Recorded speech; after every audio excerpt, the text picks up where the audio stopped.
Está entrando no ar pela Rádio Universidade 800 AM o programa T-Move, Temas Emergentes em Movimento.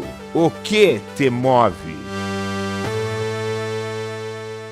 Olá, está começando mais um T-Move, Temas Emergentes em Movimento, em sua segunda temporada. Eu sou a Maria Aparecida Zolim, pedagoga da Coordenadoria de Tecnologia Educacional e apresentadora deste programa. O programa T-Move, Temas Emergentes em Movimento, é um projeto da Coordenadoria de Tecnologia Educacional da UFSM, vinculada à Prograde, Pró-Reitoria de Graduação. Proporcionamos aqui um espaço de conversa e troca de ideias através de entrevistas com convidados super especiais. Hoje, o nosso convidado é o professor Dr. João Heitor Silva Macedo. Professor João, seja muito bem-vindo aqui no T-Move.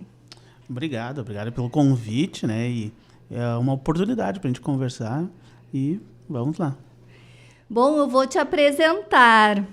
O professor João Heitor é doutor em História pelo PPGH da UFSM. Possui graduação em História pela Universidade Federal de Santa Maria e mestrado em História, área de concentração, Arqueologia pela Pontifícia Universidade Católica do Rio Grande do Sul. Atualmente realiza estudos de pós-doutorado em Educação e Etnoarqueologia, quilombola na UFSM e UFPEL. Foi professor do Magistério Estadual do Rio Grande do Sul por 21 anos. Foi professor substituto na Unipampa São Borja, atuando nos cursos de Ciências Humanas, Ciências Políticas e Direito. Atuou como coordenador pedagógico da 4ª CRE em Caxias do Sul. Foi professor da Faculdade da Serra Gaúcha em Caxias do Sul, atuando nos cursos de Administração, Ciências Contábeis e Direito. Atuou também como professor em pós-graduações da FSG. Foi membro do Conselho Municipal de Cultura de Caxias do Sul e de Santa Maria. Foi coordenador do Sistema Municipal de Museus de Santa Maria. É membro do Conselho Municipal de Patrimônio Histórico de Santa Maria. Tem trabalhos publicados na área de Arqueologia, História, Direito, Administração e Patrimônio e é autor do livro Cultura, Educação e Ensino de História para o Combate ao Racismo. É consultor nas áreas de educação, educação para as relações étnico-raciais, arqueologia, museologia, gestão cultural e patrimônio cultural. Foi membro do Conselho Estadual do Desenvolvimento da População Negra do Rio Grande do Sul. Bom, professor João, nós temos uma pergunta que dá título ao nosso programa. Então, João, o que te move? Bom, uma pergunta bem intrigante, né? Mas para mim é muito fácil de responder, né? É a minha inquietação pessoal. É essa inquietação que vem desde a juventude, desde os anos iniciais da educação, sempre me provocou o questionamento e, mais do que questionamento, a atitude para mudar alguma coisa. E isso foi o que norteou, na verdade, o que me moveu ao longo de toda a minha formação. Então, desde a educação básica até hoje, o que me move? A inquietação de tentar resolver problemas, de propor soluções e agir para que essas mudanças possam acontecer. Ai, perfeito. E quem é o João Heitor, o que não está no Lattes? O João Heitor fora do Lattes, né? Como a gente diz, existe vida após o Lattes. Bom, João Heitor, eu procuro me dizer assim, que sou esse inquieto. Eu começo a falar dessa inquietude. Então, uma pessoa que gosta muito do que faz. Eu gosto muito de leitura, eu gosto muito da leitura relacionada às ciências humanas e essas leituras provocativas, inquietações, proposições que me levam hoje a ser um gestor de projetos. porque a partir dessas leituras que problematizam a sociedade, fazem com que eu, na verdade, me problematize e parta para a ação. O João Heitor, então, é uma pessoa que, se a gente fosse conceber dentro de uma perspectiva de movimento social, eu sou um ativista. Se tu for perceber dentro de uma perspectiva muito pessoal, eu sou aquela criança que não consegue parar nunca. Eu estou sempre me provocando a fazer coisas novas, sempre me inquietando com as coisas estáticas e fazendo na prática. Não é à toa que a gente está aqui ainda na UFSM fazendo um pós-doc, porque eu lembro que quando eu defendi meu doutorado, já na própria defesa do doutorado, conversando com o meu orientador na época, que é o meu supervisor de doutorado, o professor Jorge Luiz da Cunha, ele sempre me dizia, né, que foi muito difícil me orientar, porque a cada reunião eu tinha uma nova ideia, eu tinha uma nova proposição, eu tinha uma nova pesquisa. E ele dizia assim: João, bota tudo nas pastinhas azuis, que era o conceito dele. Guarda para um outro momento. Eu compus 14 pastinhas azuis. Nossa! Quando acabou o doutorado, eu abri as 14 pastinhas azuis. Hoje, então, o João Heitor é isso, é um inquieto que procura trazer aquele campo teórico que a gente amadureceu aqui na academia para a realidade, para a sociedade, para o mundo do trabalho, para as ações que realmente sejam transformadoras dessa sociedade onde a gente está. É importantíssimo, né? Porque às vezes a gente vê assim, ó, um excesso de material produzido, que a gente tem uma produção bastante grande em termos de pesquisa, mas fica só na pesquisa e não vai para a prática, né? E eu acredito ser fundamental que a teoria, a pesquisa, ela tem que chegar lá no viver das pessoas, né? Eu acho, Maria, que é exatamente isso, né? Quando tu me fez a pergunta assim, o que me move? A inquietação. E é uma inquietação que eu nunca vou me abster de ser teórico, de trabalhar com questões teóricas. É isso que me moveu em toda a minha vida acadêmica. Mas eu sempre procuro qual é a relação desse campo teórico e epistemológico com a vida real, com a prática, com a vivência do movimento social e principalmente dos problemas sociais que nós temos na sociedade.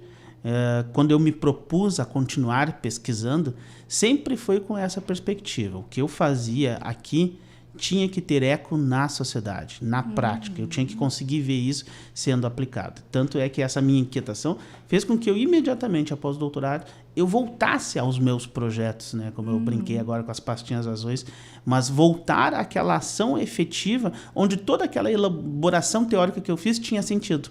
Ou seja, para mim, pensar o campo teórico, que é o que me envolve, ela só tem sentido quando eu vou lá trabalhar com a criança, quando eu vou trabalhar com a periferia, quando eu vou trabalhar com os problemas que estão relacionados à história, patrimônio, arqueologia, movimento, na verdade, das populações dentro da nossa cidade, no estado, e aonde a gente consegue atuar.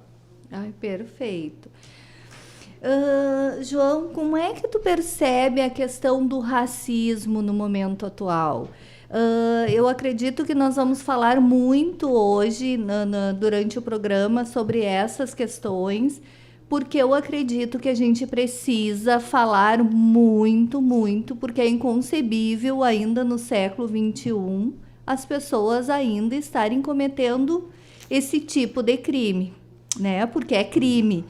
Então, a gente precisa falar muito sobre isso. Sabe que a gente continua falando. Eu lembro que esses tempos eu participei de uma entrevista, né, num outro programa, e me perguntaram assim: João, tu não cansa de falar sobre racismo? E aí eu fiz tipo assim um próprio resgate, uma arqueologia da minha própria memória. E eu fiquei pensando, né, nós estamos em 20 anos da Lei 10.639, a lei que instituiu o ensino de História e Cultura Afro-Brasileira na educação. Nós estamos há 20 anos. E qual é o cenário? O cenário do Brasil é pior do que 20 anos atrás. Pois há 20 anos atrás, eu lembro que eu ainda trabalhava na educação básica e eu ainda usava um argumento, ou usava uma frase, que era quase um bordão, que a gente dizia assim: o racismo é velado. Infelizmente, hoje não é mais velado. Ele é público, ele é explícito e, infelizmente, ele está chegando e nos atingindo de uma forma muito mais violenta do que atingiu em 2003. Então, a questão do racismo, ela me atravessa, enquanto eu, homem negro, enquanto criança negra que foi criada e educada na periferia de Santa Maria e que sentiu todas essas mazelas do legado da escravidão no Brasil na prática. E eu fui para dentro da universidade, primeiro, para dominar o conteúdo e me entender como pessoa.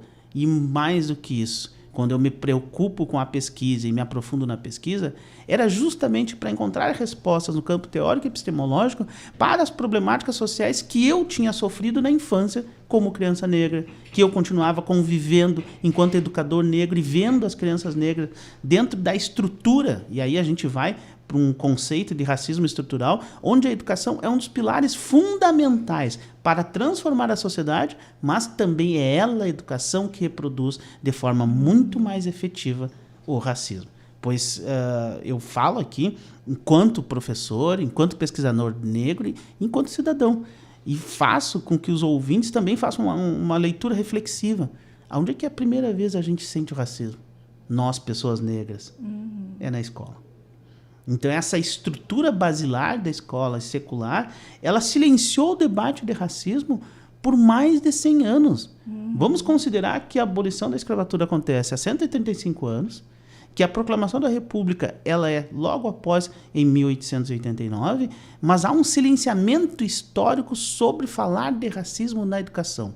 A educação brasileira é criada no início do período republicano e ela é institucionalizada para uma educação que nivele todos, desculpe usar essa palavra, mas para uma igualdade que na verdade é subjetiva, que estava na Constituição, mas na prática não se fala nisso, não se fala de racismo. Um grande tabu que atravessou todo o século XX e que ainda hoje encontra, na verdade, enormidades sedimentadas no complexo organizacional das escolas, onde professores têm medo de falar de racismo. Por mais que esses 20 anos de Lei 10.639 representem um avanço significativo, pois a gente consegue ver ações nas escolas, a gente consegue ver conteúdos chegando aos estudantes, o professor que ainda foi educado sobre os moldes de uma educação moderna, europeia, ele ainda tem um tabu dentro dele. Ele tem um tabu. Bom, mas o Brasil não é todo mundo igual? E esse tabu, ele passou para a educação. Ele foi sedimentado em mais de 100 anos de uma educação que silenciou o debate. E hoje o que acontece? Nós estamos em 2023 e pipocam casos de racismo na nossa sociedade, nas escolas, nas redes sociais, porque nós demoramos muito tempo para começar a falar de racismo. Então hoje, 2023, é mais necessário ainda do que era em 2003. Porque os problemas agora não são mais velados. Não existe mais um tabu que silenciava o professor. Pelo contrário, agora tem um aluno que provoca. O aluno que provoca o debate, porque ele está sentindo e ele está falando sobre os malefícios sobre ele do racismo, do preconceito, da discriminação, que extrapolam, né, a questão racial, que englobam aí machismo, homofobia e uma série de outras discriminações que estão, vamos dizer assim, muito latentes na nossa sociedade hoje, no ano de 2023. Eu acredito na importância que tem de se falar nisso. E eu acredito realmente que se vivêssemos numa sociedade equânime, né, poderíamos... porque raça é só uma, né? Só existe a raça humana. Mas nós vivemos numa sociedade injusta, preconceituosa, extremamente racista. E eu queria te perguntar, assim, tu falaste da questão que agora é mais premente falar do que era em 2003. Eu, como mulher branca, tenho...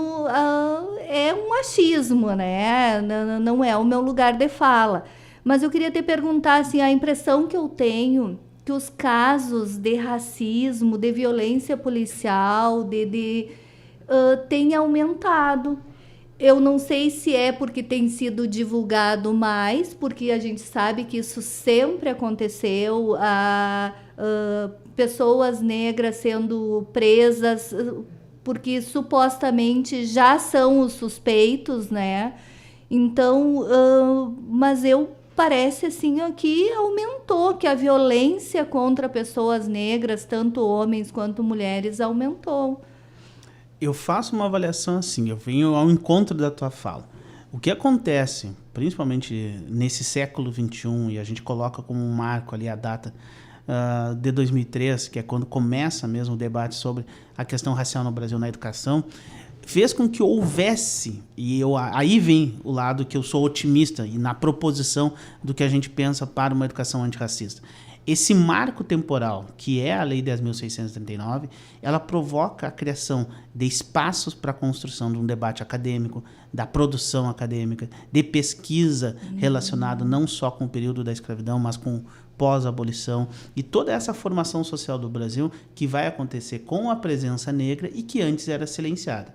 Ou seja, esse silenciamento começa a ser rompido. É um silenciamento que começa na academia, com as pesquisas, com grupos de pesquisa, como nós temos aqui na UFSM, inclusive vários grupos de pesquisa, que se reflete na educação do ensino superior, na educação básica. Então, os jovens que já são frutos dessa educação de 2003 para cá, eles já recebem um conteúdo diferenciado que para a criança negra, e eu me coloco enquanto criança negra que viveu na década de 80 em Santa Maria, que nunca recebeu a informação. Então, era muito mais coerente que eu silenciasse diante das questões raciais, porque eu não recebia informação, porque a educação silenciava. A partir de 2003, a mudança é significativa. Há uma informação, há um debate, há grupos de estudo. E isso fez com que a própria população negra se auto-reconhecesse, começasse a reivindicar seus espaços de fala, e esse silenciamento, aos poucos, foi sendo rompido. Numa esfera macro, o que acontece? A notícia sobre o racismo também começa a acontecer porque os jovens negros, porque a população negra, homens e mulheres negros, começam a denunciar aquilo que antes era silenciado. Eu vou te dizer pelo meu exemplo, e isso é muito da minha pesquisa de doutorado, que é uma pesquisa autonarrativa, eu conto a minha história. Ou seja, eu passei toda a minha educação básica silenciando sobre o racismo. Eu sofria o racismo, ia para dentro de casa, chorar sozinho. Eu não enfrentava, eu não debatia, eu não conversava sobre o assunto. Hoje a criança negra na escola, ela já é incentivada a reagir, a conversar, a debater. Consequentemente, se um jovem hoje, no cenário que nós temos no Brasil, com a informação que ele está recebendo através da educação, e aí a gente sempre vai materializar aqui o nosso apoio a todas as ações educacionais de combate ao racismo, fazem com que essa população denuncie mais. E denunciando mais, se tornou muito mais visíveis as violências estruturais do racismo. Então a gente vai ver essa violência de Estado, então não vou colocar aqui o nome que seja a polícia culpada, mas sim uma violência de Estado que é representada nas forças policiais. E mais do que isso, as estruturas de Estado. E quando eu falo das estruturas de Estado, eu falo de sistema educacional, eu falo de sistema político, eu falo de sistema religioso. Todos esses foram silenciados durante muito tempo. E agora, nesse momento atual que nós vivemos, a população negra reage. Ela cria uma autoestima a partir da informação histórica que foi passada para ela e ela denuncia, ela se propõe, na verdade, a falar em todos os espaços sociais. Consequentemente, chegamos na mídia e a mídia tem que retratar isso. Ela tem que retratar porque está tendo lá na ponta um indivíduo negro, homem ou mulher negra, que estão denunciando, estão falando o que está acontecendo. E 20 anos atrás, ou 30 anos atrás, havia um silenciamento que fazia parte de todo esse peso, o legado psicológico da escravidão, que impunha um silenciamento histórico à população negra. Por isso que parece, e a impressão ela é real, que tu falou, há mais denúncias, há mais casos de racismo, mas eu diria assim, é que são mais publicados, estão sendo denunciados, e por isso o cenário está diferente. Então, ratifica o que nós começamos, né, o início da entrevista, a importância desses momentos assim. Então, que tu nunca pare de falar sobre isso, porque realmente e infelizmente ainda é necessário, né? Verdade. E que as pessoas realmente denunciem, que vão atrás, que não é deixar para lá, tem que ser denunciado. E o racismo, ele é crime, né? E foi enquadrado como crime há pouquíssimo tempo, né? Então, tem que ser denunciado, sim. Professor João, quais são os principais desafios na construção de uma escola, da educação básica antirracista? Bom, né? Esses desafios, parece que eu estou ouvindo essa pergunta lá em 2003. E foi exatamente esse questionamento sobre os desafios que nós encontramos em sala de aula que me provocou, me inquietou para que a gente fosse para uma pesquisa de fundo, que é a pesquisa de doutorado que a gente desenvolveu, né? E agora já estamos numa outra etapa, né? Concluindo o pós-doutorado, em que a gente se debateu muito com esse questionamento feito pelos colegas. Ou seja, os colegas, desde o primeiro momento que a lei foi colocada em prática e que começou-se a debater a questão étnico-racial, a data do 20 de novembro, a educação das relações étnico-raciais, os colegas sempre caíram na mesma pergunta: como? O que precisa mudar? Na minha trajetória, eu acabo misturando muito essa minha reflexão com a ação.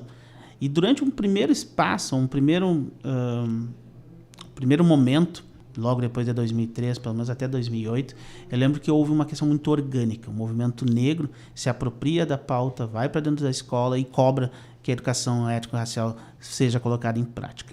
E os educadores, por sua vez, os educadores negros e não negros, se colocavam numa situação assim: mas vamos falar o quê? O que a gente vai falar sobre esse tema? A gente não foi educado para isso. E essa era a realidade, a gente tem que ser justo. Os educadores que recebem a lei em 2003 não vieram de uma formação acadêmica que os preparasse para a educação das relações étnico-raciais. E foi aí que eu comecei a me questionar. Se eu que estava me apropriando do conteúdo de forma autodidata tinha dificuldades metodológicas, o meu colega que nunca teve esse debate, o que ele vai fazer? Por isso a pergunta continuava latente. Então, em 2003, eu estava na sala de aula com meus colegas e os colegas perguntavam: João, como? Em 2008, eu estava de novo em sala de aula e provocando o debate e os colegas perguntavam: João, como? E nós estamos em 2023. E João, como? Como? A perspectiva que eu abri com essa questão do como, ela é uma perspectiva de nós entender o que significa essa pergunta como. Ela é uma pergunta metodológica. E quando a gente cai nessa análise metodológica, quando a gente faz uma pergunta como, a gente está voltando a processos metodológicos de educação na prática. E era isso que estava faltando. Quando a gente pensa na lei crua, Lei 10.639, inserção da história da África, da cultura afro-brasileira, que já foi alterada para 11.645 em 2008, que insere a educação indígena também, a gente pensa assim: mas se eu estou perguntando o método, por que nós não estamos trabalhando a metodologia de ensino das relações étnico-raciais? E essa questão foi que eu fui buscar na pesquisa e encontrei algumas respostas.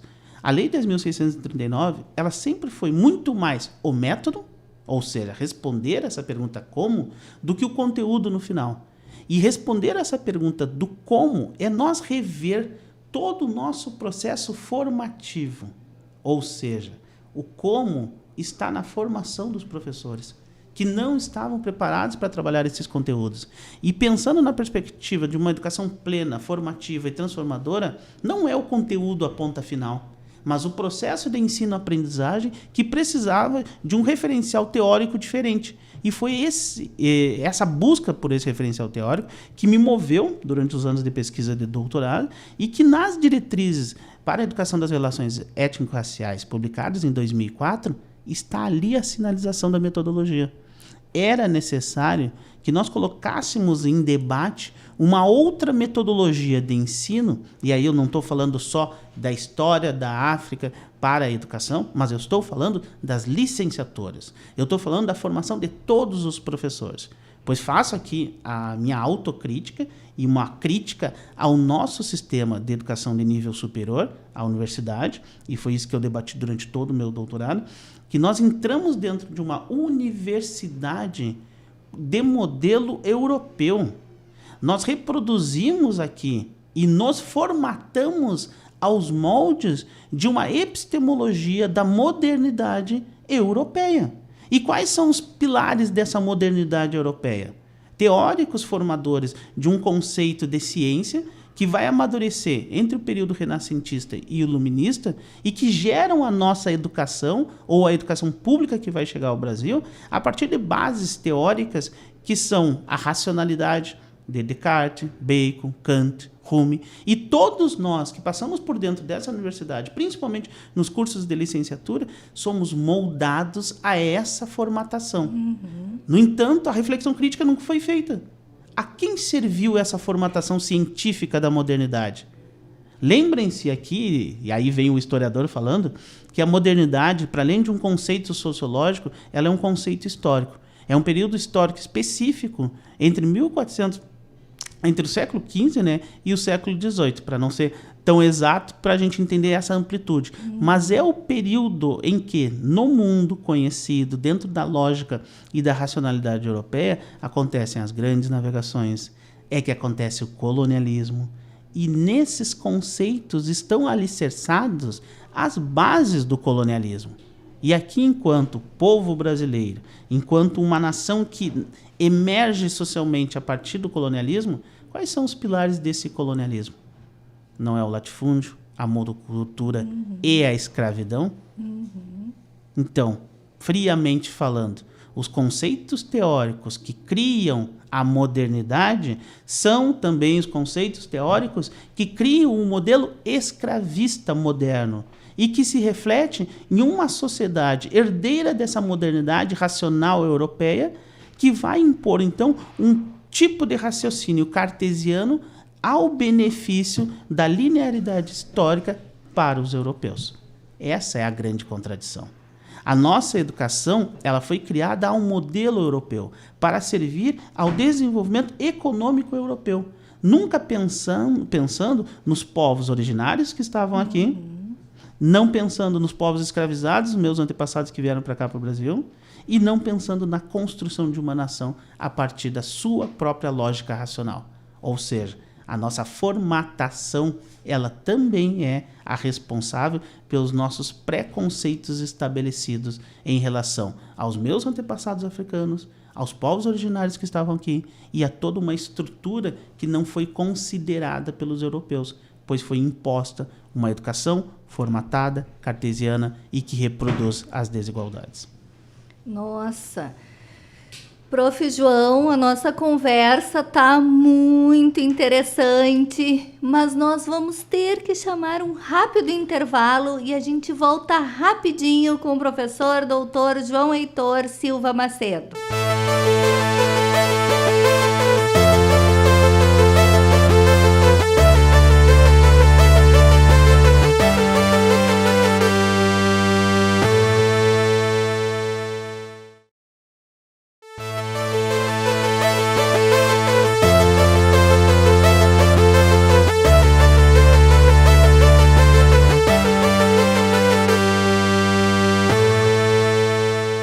Estamos de volta com o TMOV.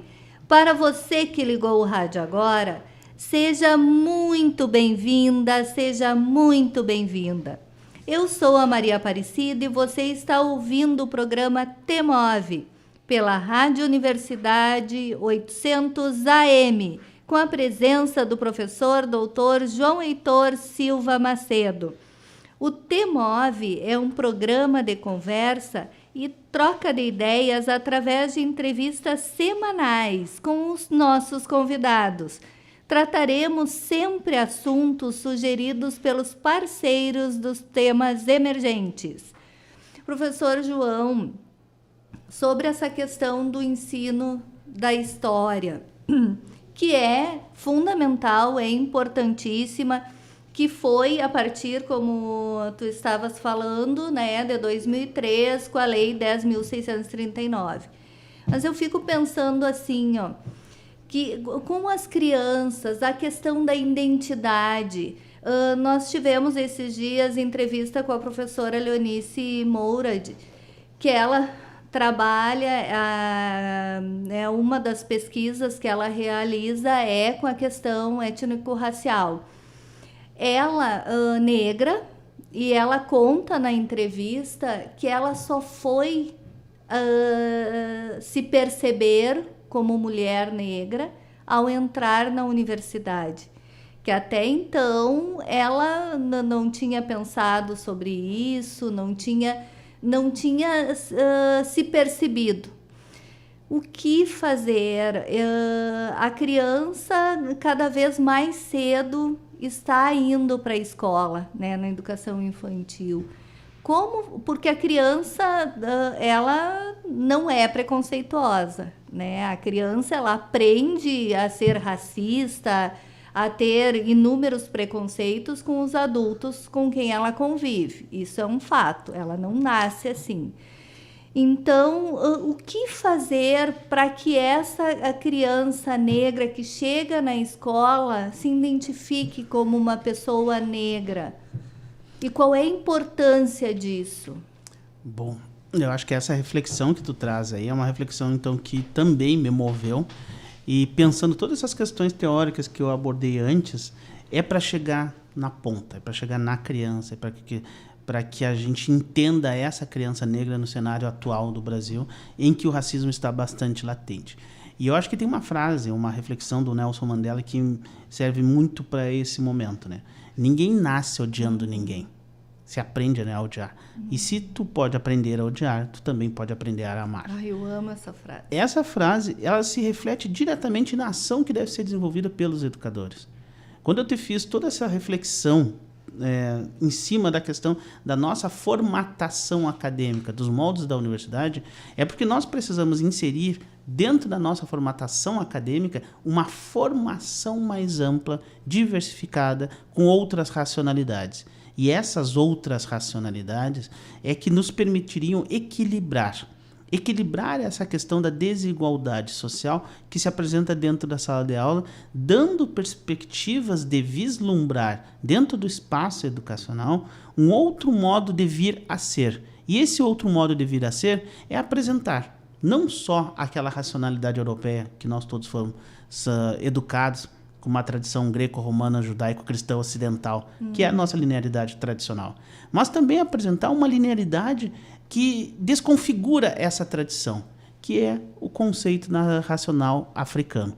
Esses conceitos de racionalidade africana, e também eu colocaria que também uma racionalidade indígena, são conceitos que, dentro do espaço educacional, nos permitem vislumbrar outras formas de aprendizagem, que contemplam, por exemplo, a oralidade, a circularidade, a ludicidade, a musicalidade.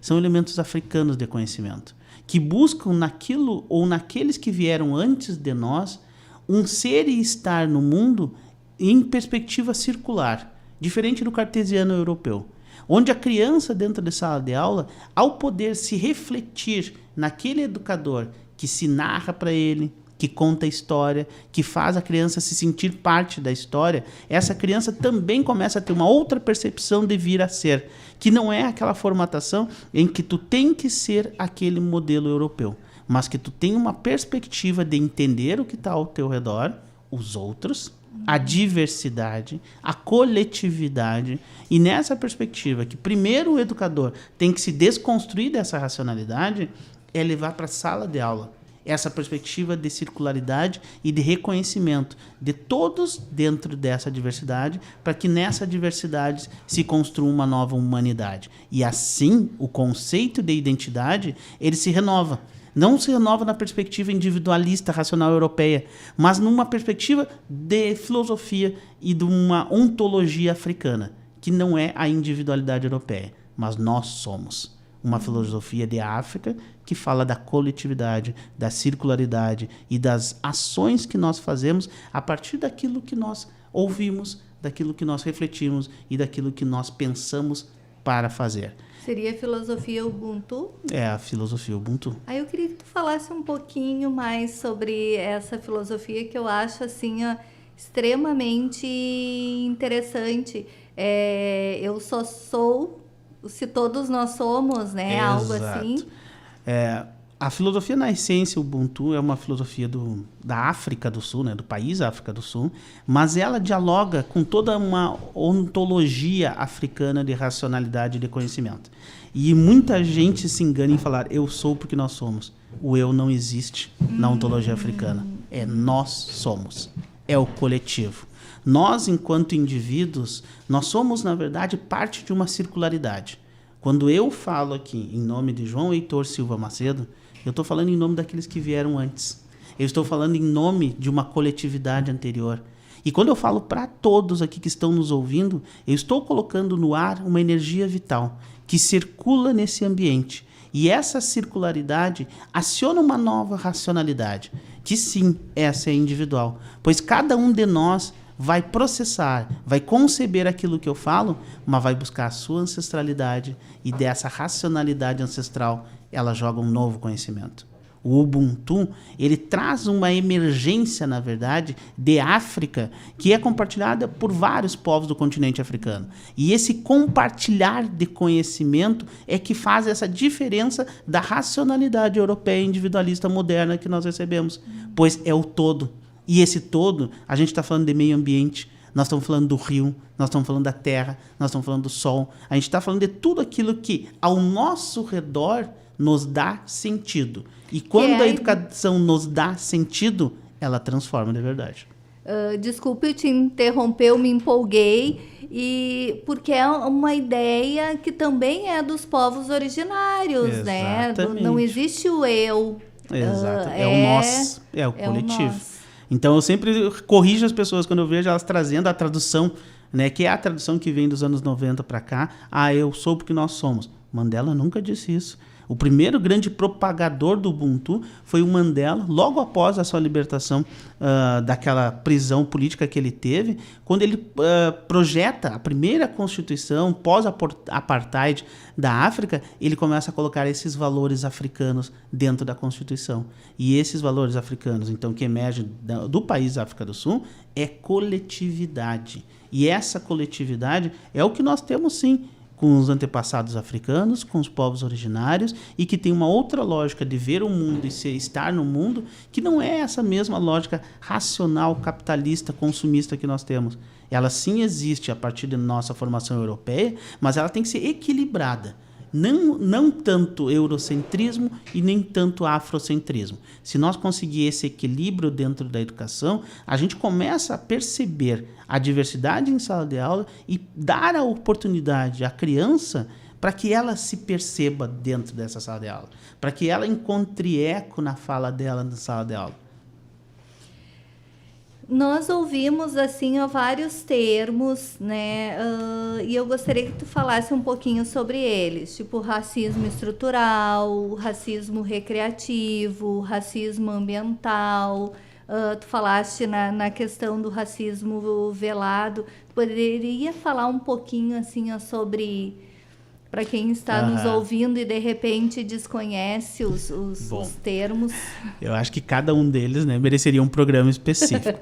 Mas realmente, o momento exige que nós, enquanto coletivo humano, nós apropriamos de debates que estão muito latentes na sociedade. Eu acho que o momento ele é extremamente otimista quando nós temos hoje um ministro dos direitos humanos, que é o professor Silvio Almeida, e que escreve em 2017 um livro fundamental para o nosso debate, que é o racismo estrutural. O Silvio Almeida, então, ele traz, na verdade, em sua tese, as estruturas de Estado que foram sedimentadas, principalmente no período republicano, pós a nossa etapa colonial, e que se materializam até hoje na nossa sociedade. Da economia, passando pela política e chegando à educação, como eu falei há pouco, nós temos uma herança colonial muito forte, que se materializa, então, no Estado constitucional, em estruturas de Estado, em um silenciamento político, em um silenciamento na educação, e que se reflete na prática no racismo, que se reflete na prática naquela estrutura de Estado que ainda mantém privilégios para os herdeiros europeus de uma monarquia que colonizou o Brasil. Outra forma de a gente pensar também é a questão do racismo ambiental, um tema muito novo, mas a gente fala dele novo enquanto conceito, mas na prática ele é muito próximo de nós. Quando a gente está falando, e eu sou um ambientalista, me envolvo muito com as causas ambientais, e eu sempre levo para o debate essa questão. Quem é que realmente sofre com a poluição dos rios? Quem é que realmente sofre com a falta de saneamento básico? Vamos na periferia de Santa Maria e vocês vão ver a poluição, a falta de saneamento, a degradação do meio ambiente, e aí a gente vai ver nessa população da periferia, lá a maior parte é a população negra. Enquanto a gente fala de racismo ambiental, é saber, na verdade, que todo aquele lixo descartado de forma incorreta, ele vai cair e ele vai ser tratado pelas populações carentes, onde está a maior parte da população negra. Quem vai sofrer com os desastres ambientais são os povos originários que dependem do rio. É disso que a gente está falando quando a gente fala de racismo ambiental. Pois a gente debate muito questões de sustentabilidade dentro das contradições econômicas de uma sustentabilidade, mas a gente esquece da ponta final, que é o social. Quem é que está sofrendo com as mazelas de uma desestruturação ambiental que o Brasil e o mundo têm passado e que os efeitos são muito mais grotescos sobre nós a partir da crise climática. Então, esse outro conceito é muito importante. Eu acho que o racismo recreativo, eu digo assim, ele é engraçado, né, porque ele é muito real. E é a continuidade do racismo estrutural que o Silvio Almeida falava. Enquanto nós continuar admitindo certos silenciamentos históricos, também certas situações da brincadeirinha, do apelido, da piada que menospreza os povos originários, negros ou até outras etnias, esse legado é um legado do racismo estrutural. Ele é um legado do mito da democracia racial, que lá no início do período republicano silenciou a questão racial no Brasil, pois como nós, povo brasileiro, Constituição determinou que todos somos iguais, a gente não precisa mais debater racismo. E isso acabou se tornando um tabu, né, eu tinha falado antes, mas também deu uma carta branca, teoricamente, para que tu pudesse brincar, debochar de questões sociais que estão ligadas à cor da pele e à origem cultural dos povos. Eu falei bem rapidamente, mas como tu disse, né, são expressões necessárias nesse debate nacional que nós temos hoje, nesse cenário, e eu penso como de forma muito otimista, né? A presença do Silvio Almeida hoje, da Sônia Guajajara no Ministério, essas pessoas, né, a Aniele Franco, elas são, antes de mais nada, antes de serem políticos que estão lá representando o executivo, são pessoas que antes já estavam provocando debate sobre esses temas. Questão ambiental, como a gente falou aqui, a questão estrutural do Brasil, como nós falamos aqui, e que agora, nesse momento, nós temos que, digamos assim, aproveitar essa oportunidade dentro de um espaço acadêmico privilegiado, que é a Universidade Federal de Santa Maria, e que tem essa rádio, que é um grande canhão de conhecimento, para que a gente bote esses conceitos na mesa. E que a gente debata, na verdade, como esses conceitos que nós debatemos, construímos e refletimos dentro da academia se refletem no dia a dia, no cotidiano da sociedade em Santa Maria, nas cidades periféricas aqui ao redor de Santa Maria e nas periferias das periferias, que muitas vezes não são nem mapeadas. É lá que o racismo ambiental está acontecendo. É lá perto da comunidade quilombola que está acontecendo. Dados recentes que eu peguei aí numa pesquisa que a gente trabalha aqui dentro do UFSM com as comunidades quilombolas, apontam que um dos principais locais onde acontece o racismo ambiental no estado do Rio Grande do Sul é nas comunidades quilombolas aqui de Restinga Seca. Nossa. Por causa da poluição, dos agrotóxicos. E a gente não precisa ir muito longe. Eu tenho certeza que esses dados hoje, se forem filtrados, a gente vai chegar na periferia de Santa Maria, na margem do Arroio Cadena, nós vamos encontrar estruturas, na verdade, de poluição que estão atingindo diretamente a população mais carente. Então, esse espaço hoje, desculpe ser redundante falar do espaço, mas é importante a gente defender os espaços de fala, eles não são para serem estáticos, eles são para ser provocativos. Para aqueles que estão nos ouvindo hoje, para que levem isso para outros espaços e vejam também essa realidade que não está muito distante da casa de cada um, mas aqui a ação deve ser efetivada. Ou seja, a reflexão teórica só tem sentido quando ela vira uma ação prática. Ai, com certeza. Essa questão da... Tu estava falando, eu estava pensando naquela frase do Krenak, né? Que o futuro é ancestral. E eu acredito nisso, que realmente se a gente parasse para aprender com os povos originários, com os povos africanos, não estaríamos na situação que estamos hoje, né? Uma sociedade extremamente individualista.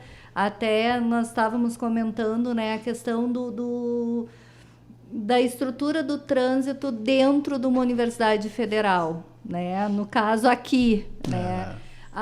Onde as pessoas parece que estão num mundo à parte, que não existem leis de trânsito e que essas leis não se aplicam aqui. Então, eu estaciono em qualquer lugar, não importa se eu vou impedir que outros passem. E eu sempre gosto de citar o trânsito como exemplo, porque eu acho que observar o trânsito, a gente observa como é que é a sociedade, porque uma pessoa não é dirigindo uma coisa e no seu trabalho outra, ou em casa outra. Ela é o que é, né?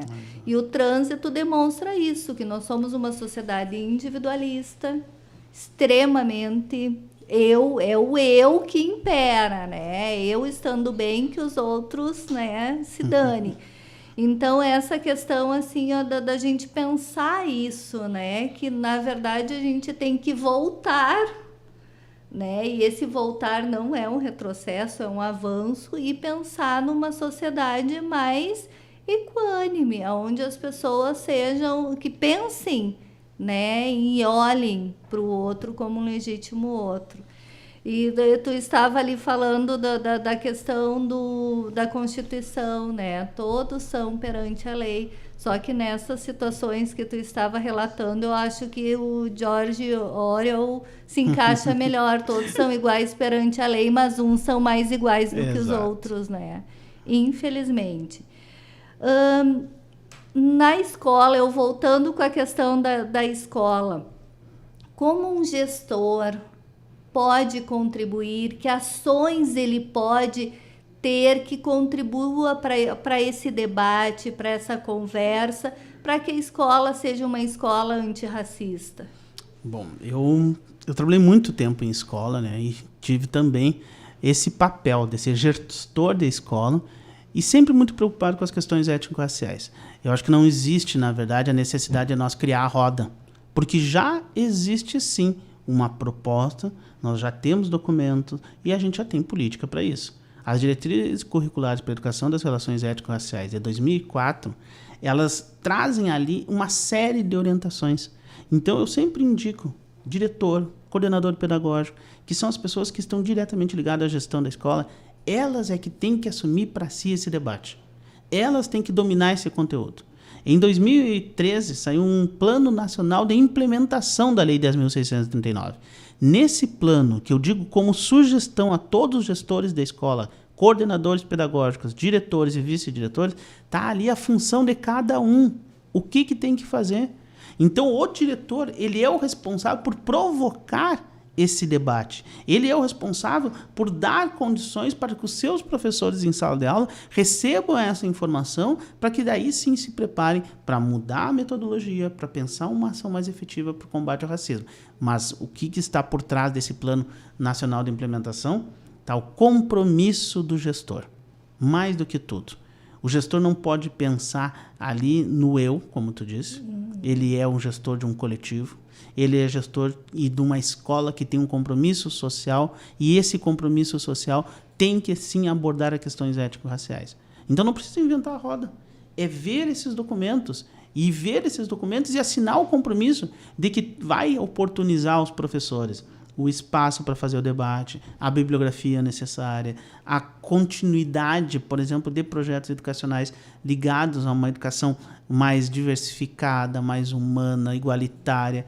Então, todos esses elementos são funções do gestor. O gestor é que tem que oportunizar. A gente tem hoje um cenário, e eu sempre elogio muito os meus colegas da escola pública, que fazem milagre com o pouco que tem, mas muitas vezes esses professores fazem isso pela sua própria capacidade de entender essa questão da diversidade. Fazem por conta própria, colocam grandes projetos em ação e muitas vezes não recebem um apoio institucional, nem de coordenador pedagógico, nem de diretor.